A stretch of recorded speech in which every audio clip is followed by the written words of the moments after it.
Good evening. তো আজকে আমি আপনাদের সাথে শেয়ার করব আমার এখানকার কিছু কালেকশন, মানে নিউ ড্রেস কালেকশন। তো চলুন আপনাদের সঙ্গে শেয়ার করি, কারণ এখানে প্যান্ট জিন্স পরে পরা যায় না, যেটা আমাদের বাড়ি থেকে বারণ থাকে। আমি যদি একটু চুপচুপ জেদ করে পড়ি, বাট মা আপত্তি বোধ করে, মা শুধু না সবাই, সেই কারণে এখানে আমাকে চুড়িদারই পরতে হবে। মাই কিনে দিয়েছে। ওকে, তো চলুন দেখাই এক এক করে।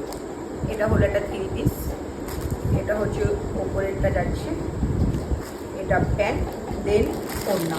এটা আমি আর খুলে দেখালাম না। তারপর এটা আছে, এটা কটসে তো বলতে পারেন, আবার চুড়িদারও বলতে পারেন।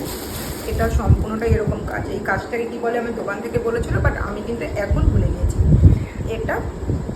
আর নিচে যাচ্ছে এই সেটের এই প্যান্টটা, এটার কোনো ওড়না নেই।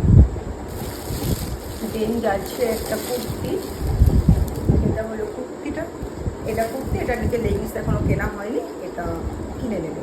আর এটা ফুললি একটা কট সেট আছে। এটা হচ্ছে প্যান্ট নিচে, আর এটা হচ্ছে ওপরেরটা,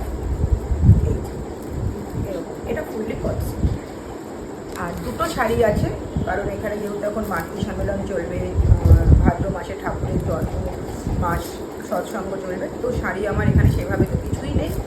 এই একটা শাড়ি আছে, এটাকে ডিজিটাল শাড়ি না কি বলে, যেটা নেহা পছন্দ করে দিয়েছে, আমার ততটা পছন্দ না, বাট শাড়িটা সুন্দর, একেবারে খারাপ না। দেন আরেকটা শাড়ি দেখাচ্ছি,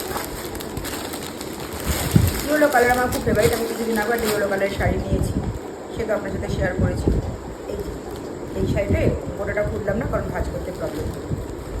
আর হ্যাঁ, এটার একটা জিনিস না দেখালেই না, সেটা ব্লাউজ পিসটা হার্ড ওয়ার্ক আছে, হেভি ওয়ার্ক আছে, সেই কারণে শাড়িটা খুব সিম্পল আছে, বাট সুন্দর, কালারটাও সুন্দর। এটা হচ্ছে ব্লাউজ পিস, যেটা আমি মালদাতেই বানাবো। কেমন লাগলো আপনাদের আমার এই শপিং? আর এটা পুরোপুরি কালিয়াগঞ্জ থেকে শপিং করা, কালিয়াগঞ্জের দোকান থেকে, সেটা অবশ্যই কমেন্ট বক্সে জানাবেন।